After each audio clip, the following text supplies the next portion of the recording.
ನಮ್ಮ special guest ತರನು ಅಂತ ಅನ್ಬೋದು ಇವ್ರನ್ನ. ಪ್ರೇಮ ಕವಿ ಅಂತ ಇವ್ರ ಹೆಸರು. ಪ್ರೇಮ ಕವಿ. ಅವರು ಕವಿನ ಅಥವಾ ಪ್ರೇಮಿನ ಅಥವಾ ಎರಡೂ ಸೇರಿನ ಅಥವಾ ಕವಿಗಳನ್ನ ಇಷ್ಟಪಡೋ ಪ್ರೇಮಿನ ಅಥವಾ ಪ್ರೇಮದ ಬಗ್ಗೆ ಏನಾದರೂ ಬರೆಯುವಂತಹ ಕವಿನ ಅನ್ನೋದನ್ನ ಅವರನ್ನೇ ಆಮೇಲೆ ಕೇಳಿ ತಿಳ್ಕೊಳ್ಳೋಣ. ಇವಾಗ ಒಂದು ವೆಬ್ ಸೀರೀಸ್ ನ ಒಂದು ಪೋಸ್ಟರ್ ಲಾಂಚ್ ಇಲ್ಲಿ ನಮ್ಮ ಕಾರ್ಯಕ್ರಮದಲ್ಲಿ ನಡೆಯುತ್ತೆ. ಆ ವೆಬ್ ಸೀರೀಸ್ ನ ಹೆಸರು ಇದು ನಿಮ್ಮೆಲ್ಲರ ಲೈಫಲ್ಲೂ ಇರೋದೇನೆ, ನಾವೆಲ್ಲರೂ ಡೈಲಿ ನೆನೆಸ್ಕೊಳ್ಳೋದೇನೆ, ಹಣೆ ಬರಹ ಅಂತ. ಏನಾದ್ರೂ ಒಂದು ಆಯ್ತು, ಇವಾಗ ಬೆಳಗ್ಗೆ ಎದ್ದು ಬರ್ತಿರ್ತೀವಿ, ರೂಮಲ್ಲಿ ಎಡಗಾಲು ಒಂದು ಸೈಡ್ ತಗಲ್ತು, ನನ್ನ ಹಣೆ ಬರಹನೇ ಸರಿ ಇಲ್ಲ ಗುರು. ಅಥವಾ ಇಲ್ಲಿ ನಮ್ಮ ಶೇಡ್ಸ್ ಹಾಕೊಂಡು ಒಬ್ಬ ಹೀರೋ ಕೂತಿದ್ದಾರೆ, ಅವ್ರ ಗರ್ಲ್ ಫ್ರೆಂಡ್ ಮೊದಲನೇ ಬಾರಿ ಕೈ ಕೊಟ್ಟಾಗ ಅವ್ರು ಹೇಳಿದ್ದು ನನ್ನ ಹಣೆ ಬರಹ ಸರಿ ಇಲ್ಲ ಗುರು, ಹೌದಾ? ಆಮೇಲೆ ಅಲ್ಲೊಂದು LKG ಮಗು ಹಿಂದೆ ಬ್ಯಾಕ್ ಸೀಟ್ ಅಲ್ಲಿ ಕೂತಿದೆ, ಅವ್ರ ಟೀಚರ್ ಯಾಕಮ್ಮ ನೀನು ಹೋಮ್ವರ್ಕ್ ಬರ್ದಿಲ್ಲ? ಸರ್ ತಂದಿಲ್ಲ ಸರ್. ಟೀಚರ್ ಒಂದು ಕೊಡ್ತಾರೆ, ತಿನ್ನದ್ ಮರ್ತಿಲ್ವಾ ಅಂತ. ಮಗು ಹೇಳುತ್ತೆ, ಛೇ ನನ್ನ ಹಣೆ ಬರಹನೇ ಸರಿ ಇಲ್ಲ. ಈ ರೀತಿಯಾಗಿ ತಮ್ಮ ಹಣೆ ಬರಹದ ಲೆಕ್ಕಾಚಾರವನ್ನ ಒಂದು ವೆಬ್ ಸೀರೀಸ್ ಮುಖಾಂತರ ನಿಮ್ಮೆಲ್ಲರಿಗೂ ಪ್ರಸ್ತುತ ಪಡಿಸ್ತಾ ಇರುವಂತಹ ಒಂದು ಟೀಮ್ ಇಲ್ಲಿ ಬಂದಿದೆ. ಅವರ ಕನಸುಗಳ ಸಾಕಾರಗೊಳಿಸಿಕೊಳ್ಳೋದಕ್ಕೆ ಒಂದು ವೆಬ್ ಸೀರೀಸ್ ನ ಪ್ಲಾನ್ ಮಾಡಿದ್ದಾರೆ. ಆ ವೆಬ್ ಸೀರೀಸ್ ಹೇಗ್ ಬಂದಿದೆ, ಏನೇನಾಯ್ತು, ಅದರಿಂದ ಏನಾಯ್ತು, ಇದೀಗ ಯಾವ ಹಂತದಲ್ಲಿದೆ ಅನ್ನೋದನ್ನ ಅವರನ್ನೇ ಕೇಳಿ ತಿಳ್ಕೊಳ್ಳೋಣ. ಆದ್ರೆ ಅದಕ್ಕಿಂತ ಮುಂಚೆ ಹಣೆ ಬರಹ ವೆಬ್ ಸೀರೀಸ್ ನ ನಮ್ಮ ಟೀಮ್ ನ ದಯವಿಟ್ಟು ವೇದಿಕೆ ಮೇಲೆ ಕರೀತಾ ಇದ್ದೀನಿ. ದಯವಿಟ್ಟು ವೇದಿಕೆ ಮೇಲೆ ಬರಬೇಕು. ಈ ವೆಬ್ ಸೀರೀಸ್ ನ ಟೀಮ್, ನಿಮ್ಮೆಲ್ಲರ ಜೋರಾದ ಚಪ್ಪಾಳೆ ಬರಲಿ ಹಣೆ ಬರಹ ವೆಬ್ ಸೀರೀಸ್ ನ ಟೀಮ್ಗೆ. ನಮ್ಮ ಹಣೆ ಬರಹ ವೆಬ್ ಸೀರೀಸ್ ನ ಪ್ರೊಡ್ಯೂಸರ್ ಮಹೇಶ್ ಕುಮಾರ್ ಅವರು, ನಿಮ್ಮೆಲ್ಲರ ಜೋರಾದ ಚಪ್ಪಾಳೆ ಬರಲಿ ಮಹೇಶ್ ಕುಮಾರ್ ಅವ್ರಿಗೆ. ಯಾಕೆಂದ್ರೆ ಯಾವುದೇ ಸಿನಿಮಾ ಆಗಿರ್ಲಿ, ವೆಬ್ ಸೀರೀಸ್ ಆಗಿರ್ಲಿ, ಸೀರಿಯಲ್ ಆಗಿರ್ಲಿ, ಕೊನೆ ಪಕ್ಷ ಒಂದು ಯೂಟ್ಯೂಬ್ ಅಲ್ಲಿ ಬಿಡುವಂತಹ ಒಂದು ಶಾರ್ಟ್ ವಿಡಿಯೋ ಆಗಿರ್ಲಿ, ಅದನ್ನ ನಿರ್ಮಾಣ ಮಾಡೋದು ತುಂಬಾನೇ ಕಷ್ಟ ಇದೆ. ಅಂತ ಜವಾಬ್ದಾರಿಯನ್ನ ಪ್ರೊಡ್ಯೂಸರ್ ಆಗಿ ಮಹೇಶ್ ಕುಮಾರ್ ಅವರು ಹೊತ್ಕೊಂಡಿದ್ದಾರೆ. ನಿಮ್ಮೆಲ್ಲರ ಜೋರಾದ ಚಪ್ಪಾಳೆ. ಇವರಪ್ಪ ದುಡ್ಡು ಹಾಕಿರೋರು ನಮ್ಮ ಅನ್ನದಾತರು ಅಂತಾನೆ ಹೇಳ್ಬೋದು, ನಮ್ಮ ಬಾಸ್ ಹೇಳ್ತಾರೆ ಹಾಗೆ. ಹಾಗೇನೆ ಎಡಿಟಿಂಗ್ ಮತ್ತೆ ಕ್ಯಾಮ್ರಾ ವರ್ಕ್ ಮಾಡಿರೋದು ವೇದಾಂತ್ ಅಂತ. ನಿಮ್ಮೆಲ್ಲರ ಜೋರಾದ ಚಪ್ಪಾಳೆ ಬರಲಿ ವೇದಾಂತ್ ಅವರಿಗೆ. ಎಲ್ಲ ಸೀನ್ಗಳನ್ನ ಸೆರೆ ಹಿಡಿದಿರುವಂತಹ ಕ್ಯಾಮರಾ ಕಣ್ಣಿನ ತುಂಟ ಅಂತಾನೆ ಹೇಳ್ಬೋದು ಇವ್ರನ್ನೆಲ್ಲ, ಹೌದಾ? ಜೋರಾದ ಚಪ್ಪಾಳೆ ಬರಲಿ ವೇದಾಂತ್ ಅವರಿಗೆ. ಇದನ್ನ ನಿರ್ಮಾಣ ಮಾಡಿರೋದು KS ಸ್ಟುಡಿಯೋ. ಜೋರಾದ ಚಪ್ಪಾಳೆ ಬರಲಿ KS ಸ್ಟುಡಿಯೋ ನಿರ್ಮಾಣ. ಹಾಗೇನೆ ಇದರ ನಿರ್ದೇಶಕರು, director, captain of the ship Prema Kavi ಅವರು. ನಿಮ್ಮೆಲ್ಲರ ಜೋರಾದ ಚಪ್ಪಾಳೆ ಬರಬೇಕು ಪ್ರೇಮ ಕವಿ ಅವ್ರಿಗೆ. ದಯವಿಟ್ಟು ಪ್ರೇಮ ಕವಿ ಅವ್ರನ್ನ ಯಾರಾದ್ರೂ ಕರ್ಕೊಂಡ್ ಬರೋದಾಗಿದ್ರೆ ದಯವಿಟ್ಟು ವೇದಿಕೆ ಮೇಲೆ ಕರ್ಕೊಂಡು ಬರಬೇಕು. ಸಾಧನೆ ಮಾಡೋದಕ್ಕೆ ಯಾವತ್ತೇ ಆಗ್ಲಿ ಒಂದು ಅಂಗ ಅಥವಾ ಲಿಂಗ ಯಾವತ್ತೂ ಅಡ್ಡ ಬರಬಾರ್ದು ಅಂತ ನಾನು ಇದನ್ನ ಯಾವಾಗ್ಲೂ ಹೇಳ್ತಾ ಇರ್ತೀನಿ. ಯಾಕೆಂದ್ರೆ ಅಂಗ ವೈಫಲ್ಯ ಅಥವಾ ಲಿಂಗ ಸ್ಪೆಷಲೈಸೇಷನ್ ಅಂತ ಅಂತೀನಿ ನಾನು, ಇದನ್ನ ಸ್ಪೆಷಾಲಿಟಿ ಅಂತ ಹೇಳ್ತೀನಿ, ಅದು ವೈಫಲ್ಯ ಅಂತ ಹೇಳೋದಿಲ್ಲ, ಹೌದಾ? ಸೊ ಇದು ಯಾವತ್ತಿಗೂ ಅಡ್ಡ ಬರಬಾರ್ದು ಅನ್ನೋ ಮಾತನ್ನ ನಾನು ಯಾವತ್ತೂ ಹೇಳ್ತೀನಿ. ಸೊ ಆ ರೀತಿಯಾದ ಸ್ಪೆಷಾಲಿಟಿಗಳನ್ನ ಇಟ್ಟುಕೊಂಡು ಈ ವೆಬ್ ಸೀರೀಸ್ ನ ಪ್ಲಾನ್ ಮಾಡಿ ಅದನ್ನ ಡೈರೆಕ್ಟ್ ಮಾಡಿದ್ದಾರೆ ನಮ್ಮ ಪ್ರೇಮ ಕವಿಯವರು. ನೀವೆಲ್ಲರ ಜೋರಾದ ಚಪ್ಪಾಳೆ ಬರಬೇಕು. ಇವರ ಬಳಿ ನಾನು ಮಾತಾಡೋದಕ್ಕಿಂತ ಮುಂಚೆ, ಈ ವೆಬ್ ಸೀರೀಸ್ ಬಗ್ಗೆ ಮಾತಾಡೋದಕ್ಕಿಂತ ಮುಂಚೆ ನಾನು ಫಸ್ಟ್ ಅವರ ಹೆಸರು ಬಗ್ಗೆ ಮಾತಾಡ್ತೀನಿ. ಸರ್ ನಮಸ್ಕಾರ. ನಮಸ್ಕಾರ ಸರ್. ಸರ್ ಇವಾಗ ಪ್ರೇಮ ಕವಿ ಅಂತ ಹೆಸರು ಇಟ್ಕೊಂಡಿದ್ದೀರಾ. ಈಗ ಇದು ನಿಮ್ ತಂದೆ ತಾಯಿ ಇಟ್ಟಿದ್ದು, ಇದರಲ್ಲಿ ನಿಮ್ಮ ತಂದೆ ಪ್ರೇಮಿನ ಅಥವಾ ತಾಯಿ ಪ್ರೇಮಿನ ಸರ್? ಇದು ಅಭಿಮಾನಿಗಳು ಕೊಟ್ಟಿರೋ ಒಂದು ಬಿರುದು ಸರ್ ಅದು ನಮಗೆ. ಸೊ ನಾವು ಕವಿತೆ ಬರೀತೀವಿ, ಒಬ್ಬ ರೈಟರ್ ಆಗಿ ಒಂದು ಕೆಲವೊಂದು ಪದಗಳು ಜನರಿಗೆ ಇಷ್ಟ ಆಗಿ ಆ ಕೊಟ್ಟಿರೋ ಒಂದು ಬಿರುದು ಅಂತ ಹೇಳಕ್ ಇಷ್ಟಪಡ್ತೀವಿ. ಯಾಕೆಂದ್ರೆ ಇವಾಗ ನಿಮ್ಗೆ ಕೊಟ್ಟಿರೋ ಬಿರುದು ಇಲ್ಲಿ ನಮಗೆ ಹೆಸರಾಗಿ ರೆಕಗ್ನಿಷನ್ ಆಗಿದೆ. ಅದು ಬಿರುದು ಅಂತ ಕೇಳಿ ಇನ್ನೂ ಒಳ್ಳೆ ಖುಷಿ ಆಯ್ತು. ಪ್ರೇಮ ಕವಿ, ಇದರ ಮೀನಿಂಗ್ ಏನು ಅಂತ ಕೇಳ್ಬೋದಾ ಸರ್ ನಾವು? ಸೊ ಕೆಲವೊಂದು ಮೈಂಡ್ ಸೆಟ್ ಇರುತ್ತೆ ಕೆಲವು ಜನಕ್ಕೆ. ಲವ್ ಬ್ರೇಕಪ್ ಆದಾಗ, ಸೊ ಏನಾದ್ರು ಬೇಜಾರಾದಾಗ, ಹುಡುಗಿ ಒಂದು ಏನಾದ್ರು ಪ್ರೀತಿಯಿಂದ ಮಾತಾಡಿಸಿದಾಗ ಸೊ ಬರುವಂತ ಒಂದು ಮೈಂಡಲ್ಲಿ ಬರುವಂತ ಒಂದು ಪದಗಳು ಇರ್ತಲ್ಲ, ಸೊ ಅದನ್ನ ನಾನು ಪದಗಳ ರೂಪದಲ್ಲಿ ಜನರಿಗೆ ತಲುಪಿಸೋಕೆ ಇಷ್ಟಪಡ್ತೀನಿ. ಅದು ಆ ವರ್ಡ್ಸು ಅವ್ರಿಗೆ ಇಷ್ಟ ಆಗುತ್ತೆ. ಆವಾಗ ಜನ ಪ್ರೇಮ ಕವಿಗಳು ಏನೋ ಬರೀತಾ ಇದ್ದಾರೆ, ಏನು ಹೇಳ್ತಾ ಇದ್ದಾರೆ ಅಂತ ಸೊ ಅಭಿಮಾನದಿಂದ ಕರೀತಾರೆ ಸರ್. ಇದಕ್ಕೆ ಜೋರಾದ ಚಪ್ಪಾಳೆ ಬರಲಿ ಪ್ರೇಮ ಕವಿ ಅವ್ರಿಗೆ. ಇನ್ನೂ ಹಲವಾರು ಲವ್ ಸ್ಟೋರಿಗಳು, ಪದಗಳನ್ನ ಇವರು ಹುಟ್ಟಾಕ್ಲಿ ಅಂತ ಹೇಳ್ತಾ, ಯಾಕೆಂದ್ರೆ ಪದಗಳು ಇದೆ ಸರ್, ಆದ್ರೆ ಅದನ್ನ ಹೆಕ್ಕಿ ತೆಗಿಯೋರು ಯಾರು ಇಲ್ಲ ಸರ್. ಎಷ್ಟೋ ಕವಿಗಳಿದ್ರು, ಅವರೆಲ್ಲ ಇವಾಗ ನಾವು ಅವ್ರನ್ನ ಫಾಲೋ ಮಾಡ್ತಾ ಇದೀವಿ. ನಿಮ್ಮಂಥವ್ರು ಹೊಸಬರು ಇನ್ನೂ ಜಾಸ್ತಿನೇ ಬರಬೇಕು. ನಾನು ಹೊಸಬರು ಅಂತ ಹೇಳಿದ್ರೆ ಕ್ಷಮೆ ಇರ್ಲಿ, ಬಟ್ ಸ್ಟಿಲ್ ನಿಮ್ಮ ಜೋರಾದ ಚಪ್ಪಾಳೆ ಬರಬೇಕು ಪ್ರೇಮ ಕವಿ ಅವ್ರಿಗೆ. ಸರ್, ಇದೀಗ ಹಣೆ ಬರಹ ಅಂತ ಒಂದು ವೆಬ್ ಸೀರೀಸ್ ಪ್ಲಾನ್ ಮಾಡಿದೀರಾ. ಇದರ ಮುಖ್ಯ ಉದ್ದೇಶ ಏನು, ಹಾಗೆ ಹೇಗಾಯ್ತು ಈ ಟೈಟಲ್ ಅಂತೆಲ್ಲ? ಸೊ ಹಣೆ ಬರಹ ಅಂತ ಒಂದು ಎಲ್ಲರ ಹಣೆ ಬರನು ಯಾವ್ಯಾವ ಥರ ಇರುತ್ತೋ, ಹೆಂಗಿರುತ್ತೋ ಅಂತ ಗೊತ್ತಾಗಲ್ಲ. ಒಬ್ಬ ಭಿಕ್ಷಕ ಕೂಡ ಒಂದು ರಿಚ್ ಆಗಿ ಬದುಕ್ಬೋದು, ಒಂದು ರಿಚ್ ಆಗಿರೋ ಹುಡುಗಿನ ಕೂಡ ಇಷ್ಟಪಡ್ಬೋದು ಅಂತ ಒಂದು ಕಾನ್ಸೆಪ್ಟಲ್ಲಿ. ಸೊ ಭಿಕ್ಷುಕನು ಕೂಡ ಒಂದು ಹುಡುಗಿ ರಿಚ್ ಆಗಿ ಲವ್ ಮಾಡ್ತಾಳೆ, ಇಷ್ಟಪಡ್ತಾಳೆ ಅನ್ನೋದು ಒಂದು ಕಾನ್ಸೆಪ್ಟಲ್ಲಿ ನಾನು ವೆಬ್ ಸೀರೀಸ್ ಮಾಡ್ತಾ ಹೋಗ್ತಾ ಇದ್ದೀನಿ. ಸೊ ಹಾಗೆ ಮುಂದಿನ ದಿನಗಳಲ್ಲಿ ಒಂದು ದೊಡ್ಡ ಪ್ರಾಜೆಕ್ಟ್ ಕೂಡ ನಡೀತಾ ಇದೆ.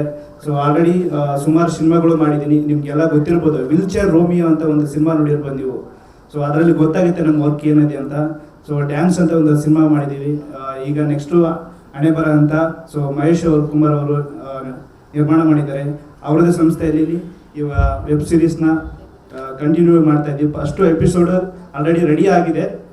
ಇದೇ 7ನೇ ತಾರೀಕು ಟ್ರೀಸರ್ ಬಿಡ್ತಾ ಇದ್ದೀವಿ. ಸೊ ದಯವಿಟ್ಟು ಎಲ್ಲ ನೋಡಿ.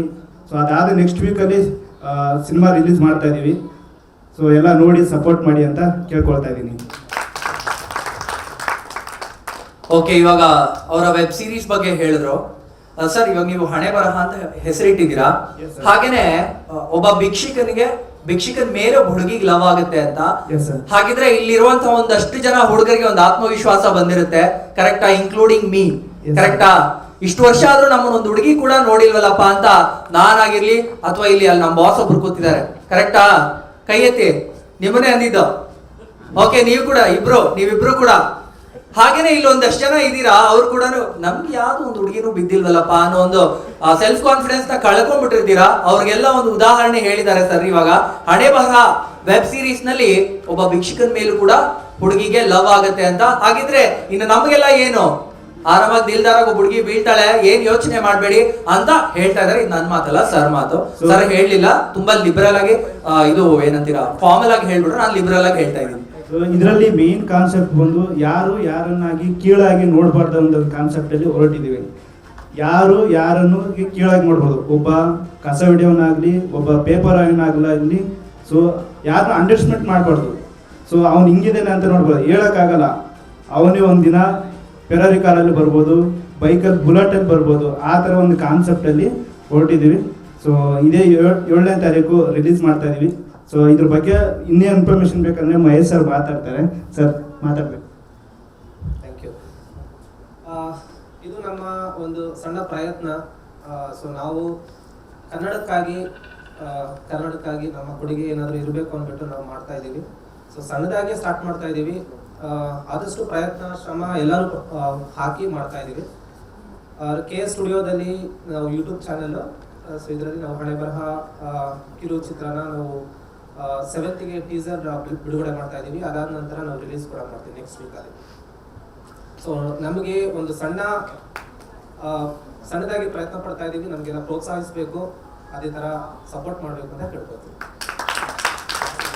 ಸೊ ನೀವು ನಂಬ್ತೀರಾ, ಸೋಷಿಯಲ್ ಮೀಡಿಯಾ ಅಂದ ತಕ್ಷಣನೇ ಆನ್ಲೈನ್ ಪ್ರಮೋಷನ್ ಹೆಂಗೆ ಮಾಡೋದು ಅಂತ ಹೇಳ್ತಾರೆ. ಬಟ್ ಎಲ್ಲರೂ ಟ್ವಿಟರು, ಇನ್ಸ್ಟಾಗ್ರಾಮು, ಫೇಸ್ಬುಕ್ ಅಂತ ಪ್ರಮೋಷನ್ ಮಾಡ್ತಾರೆ. ಫಸ್ಟ್ ಟೈಮ್ ನಾನು ಒಂದು ವಾಟ್ಸಪ್ಪಲ್ಲಿ 1,00,000 ಜನಕ್ಕೆ ಈ ಪೋಸ್ಟರ್ನ ತಲುಪಿಸ್ತಾ ಇದ್ದೀನಿ. ಅದು ಫೋನಲ್ಲೇ ಮಾತ್ರ. ಬಿಕಾಸ್ ಆನ್ಲೈನ್ ಪ್ರಮೋಷನ್ ಅಂತಂದರೆ ಎಲ್ಲ ಸೋಷಿಯಲ್ ಮಾಡಿ ಅನ್ಕೊಂಡ್ಬಿಟ್ಟಿದ್ರೆ ವಾಟ್ಸಪ್ಪಲ್ಲೂ ಕೂಡ ಮಾಡ್ಬೋದಂತ ಒಂದು. ಸೊ ಅದನ್ನು ಕೂಡ ನಾವು ಚಾಲೆಂಜ್ ಆಗಿ ತಗೊಂಡು, ಅಷ್ಟು ಜನನ ಕಾಂಟ್ಯಾಕ್ಟ್ ನಂಬರ್ ತಗೊಂಡು, ಅಷ್ಟು ಜನನ ಫ್ರೆಂಡ್ಶಿಪ್ ಮಾಡಿ ಟಚಲ್ಲಿ ಇಟ್ಕೊಂಡು ಒಂದೇ ಸಲಕ್ಕೆ ಅಷ್ಟು ಜನಕ್ಕೂ ನಾವು ಒಂದು ಈ ಪೋಸ್ಟರ್ನ ಶೇರ್ ಮಾಡ್ತಾ ಇದ್ದೀವಿ. ಆದಷ್ಟು ಏನಾದರೂ ನಿಮಗೂ ಕೂಡ ತಲುಪಿದ್ರೆ ನೀವು ಕೂಡ ಶೇರ್ ಮಾಡಿ ಅಂತ ಕೇಳ್ಕೊಳ್ತಾ ಇದ್ದೀನಿ. ಈ ವಿಭಿನ್ನ ಪ್ರಯತ್ನಕ್ಕೆ ನಿಮ್ಮೆಲ್ಲರ ಜೋರಾದ ಚಪ್ಪಾಳೆ ಬರಬೇಕು. ಯಾಕೆಂದ್ರೆ ಅದನ್ನ ನಿರ್ಮಾಣ ಮಾಡೋದು ಅಥವಾ ನಿರ್ದೇಶನ ಮಾಡೋದು ಒಂದು ಕಡೆ ಆದ್ರೆ ಅದನ್ನ ಎಲ್ಲರಿಗೂ ತಲುಪಿಸೋದು ಇನ್ನೊಂದು ಚಾಲೆಂಜ್ ಅಂತಾನೆ ಹೇಳ್ಬೋದು. ಆ ಚಾಲೆಂಜ್ ಅನ್ನ ಪಣ ತೊಟ್ಕೊಂಡು ಇಲ್ಲಿ ನಾವು ವಾಟ್ಸ್ಆಪ್ ಅಲ್ಲಿ ಕೂಡ ರೀಚ್ ಮಾಡ್ಬೋದು ಅಂತ ಹೇಳ್ತಾ ಇದ್ದಾರೆ. ಈ ವಿಭಿನ್ನ ಪ್ರಯತ್ನಕ್ಕೆ ಒಂದು ಜೋರಾದ ಚಪ್ಪಾಳೆ ಬರಲಿ. ಹಾಗೆ ಆ ಪೋಸ್ಟರ್ ನ ನಾವು ಕೂಡ ಎಲ್ಲರಿಗೂ ರೀಚ್ ಮಾಡ್ಸೋಣ, ವೆಬ್ ಸೀರೀಸ್ ನ ನಾವು ಎಲ್ಲರಿಗೂ ರೀಚ್ ಮಾಡ್ಸೋಣ ಅಂತ ನಾವು ಪ್ರಾಮಿಸ್ ಮಾಡ್ತಾ ಇದೀವಿ. ಹಾಗೇನೆ ಇದೀಗ ಇವತ್ತು ಹಣೆ ಬರಹ ವೆಬ್ ಸೀರೀಸ್ ನ ಪೋಸ್ಟರ್ ಲಾಂಚ್ ನ ಇಟ್ಕೊಂಡಿದೀವಿ. ನಿಮ್ಮೆಲ್ಲರ ಜೋರಾದ ಚಪ್ಪಾಳೆ ಬರಬೇಕು. ಮೊದಲನೇ ಬಾರಿಗೆ ಅವರ ಪೋಸ್ಟರ್ ಇಲ್ಲಿ ಲಾಂಚ್ ಆಗ್ತಾ ಇದೆ, ನಮಗೋಸ್ಕರ ನಮ್ಮೆಲ್ಲರ ಮುಂದೆ ರಿವೀಲ್ ಆಗ್ತಾ ಇದೆ. ನಿಮ್ಮೆಲ್ಲರ ಜೋರಾದ ಚಪ್ಪಾಳೆ please. Yashwant sir to please join on stage. Yashwant ಅವರು ದಯವಿಟ್ಟು ವೇದಿಕೆ ಮೇಲೆ ಬರಬೇಕು ಪೋಸ್ಟರ್ ಲಾಂಚ್ ಮಾಡೋದಕ್ಕೆ. ನಿಮ್ಮೆಲ್ಲ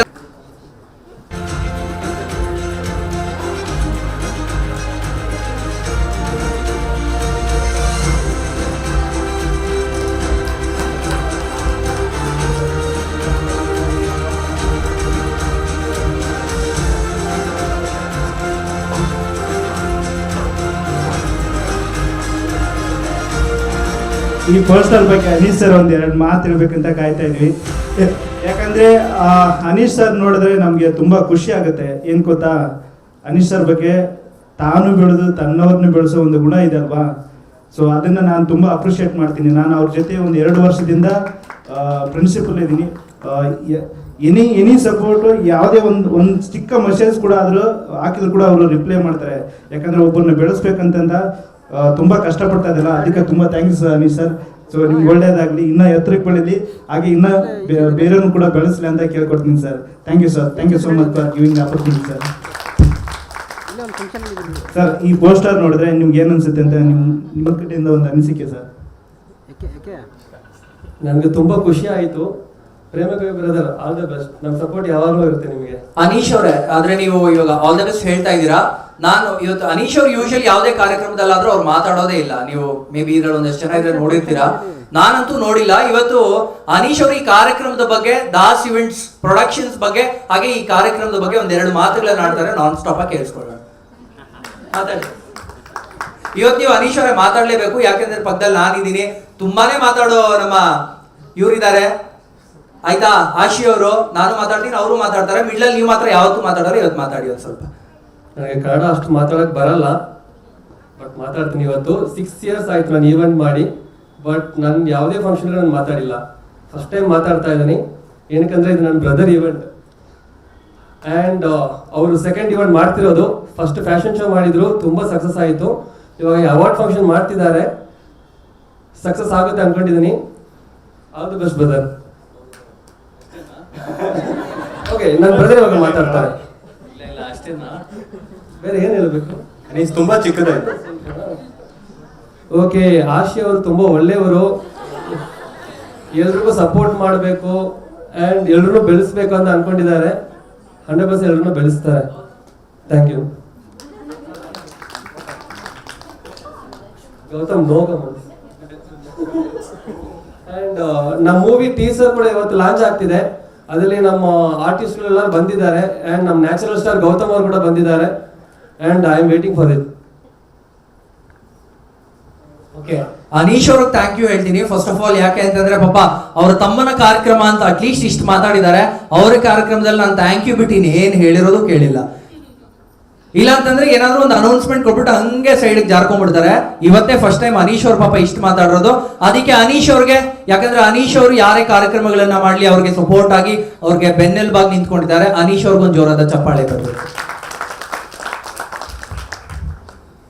ಈ ಪೋಸ್ಟರ್ ನೋಡ್ಬೇಕು ಸರ್, ದಾಸರ್ ಏನಂತಾರಂತ ಒಂದು ನಿಮ್ಮ ಕಡೆಯಿಂದ ಒಂದು ಅನಿಸಿಕೆ ಸರ್. ಇಲ್ಲ, ಆಕ್ಚುಲಿ ಎಲ್ಲಿ ಎಫೆಕ್ಟ್ ಆಗ್ತಿರಲ್ಲ ಅಲ್ಲಿ ಒಂದ್ ದಿವಸ ಇಲ್ಲ ಒಂದ್ ದಿವಸ ಗೆದ್ದೇ ಗೆಲ್ತೀರಾ, ಅದಂತೂ 100%. ಅದು ಇಷ್ಟು ಕಷ್ಟಪಟ್ಟು ನೀವು ಮಾಡ್ತೀರಾ ಅಂದ್ರೆ ನಿಮ್ ಟ್ಯಾಲೆಂಟ್ಗೆ ನೀವು ಬೆಲೆ ಬಂದೇ ಬರ್ತೀರಾ ಒಂದ್ ದಿವಸ. ಅದು ಎಫರ್ಟ್ಸ್ ಇವತ್ತಲ್ಲ ನಾಳೆ ವರ್ತ್ ಅಂತ ಹೇಳ್ತಾ ಇದ್ದಾರೆ. ಯಾಕೆಂದ್ರೆ ಕಷ್ಟಪಟ್ರೇನೆ ಮುಂದೆ ಒಳ್ಳೇದಾಗೋದು ಅಂತದ್ರ ಅರ್ಥ. ಯಾಕೆಂದ್ರೆ ಪ್ರಯತ್ನ ಪಡದೆ ಏನು ದಕ್ಕೋದಿಲ್ಲ ಅನ್ನೋದು ಅವರ ಮಾತಿನ ಸಾರಾಂಶ ಅಂತಾನೆ ಹೇಳ್ಬೋದು. ಪೋಸ್ಟರ್ ರಿಲೀಸ್ ಆಗಿದೆ. ಇದೀಗ ನಮ್ಮ ಪ್ರೇಮ ಕವಿ ಅವ್ರನ್ನ ಸನ್ಮಾನ ಮಾಡುವಂತಹ ಸಮಯ. ನಿಮ್ಮ ಜೋರಾದ ಚಪ್ಪಾಳೆ ಬರಬೇಕು ಪ್ರೇಮ ಕವಿ ಅವ್ರಿಗೆ. I request mister Anish to please join on stage and Ashi as well. Avantika ಅವ್ರು ಕೂಡ ದಯವಿಟ್ಟು ವೇದಿಕೆಯನ್ನು ಜಾಯಿನ್ ಆಗಬೇಕು. ನಿಮ್ಮ ಜೋರಾದ ಚಪ್ಪಾಳೆ ಬರಲಿ. ಹಾಗೆ ಹಣೆ ಬರಹ ಒಳ್ಳೇದಾಗ್ಲಿ ಅಂತ ನಾವೆಲ್ಲರೂ ಸೇರಿ ಆಶಿಸೋಣ. ವೆಬ್ ಸೀರೀಸ್ ರಿಲೀಸ್ ಆಗಿದ ತಕ್ಷಣ ಎಲ್ಲರಿಗೂ ರೀಚ್ ಮಾಡಿಸುವಂತಹ ಕೆಲಸದಲ್ಲಿ ನಾವು ಕೂಡ ಭಾಗಿಯಾಗೋಣ ಅಂತ ಹೇಳ್ತಾ ಇದ್ದೀವಿ.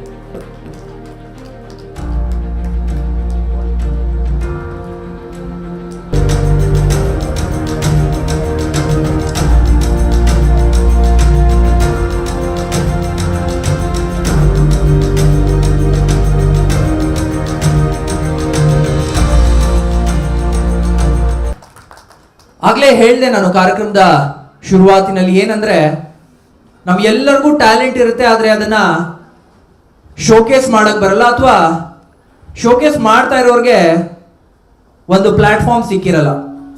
ಅಂಥವ್ರಿಗೆ ಒಂದು ಪ್ಲಾಟ್ಫಾರ್ಮ್ ಅನ್ನ ಕ್ರಿಯೇಟ್ ಮಾಡಿಬಿಟ್ಟು ಅಂಥವ್ರಿಗೆ ಅವಾರ್ಡ್ ಅನ್ನ ನೀಡಿ ಅವ್ರಿಗೆ ಬೆನ್ನೆಲುಬಾಗಿ ನಿಂತ್ಕೋತೀನಿ ಅಂತ ಆಶಿಯವರು ಇವತ್ತು ಈ ಒಂದು ಕಾರ್ಯಕ್ರಮವನ್ನ ಮಾಡ್ತಾ ಇದ್ದಾರೆ. ಇದರಲ್ಲಿ ಒಂದಷ್ಟು ಜನಕ್ಕೆ ಅವಾರ್ಡ್ಸ್ ಅನ್ನ ನೀಡುವಂತಹ ಸುಸಂದರ್ಭ ಇದೀಗ ಆಗಮಿಸಿದೆ ಅಂತಾನೆ ಹೇಳ್ಬೋದು.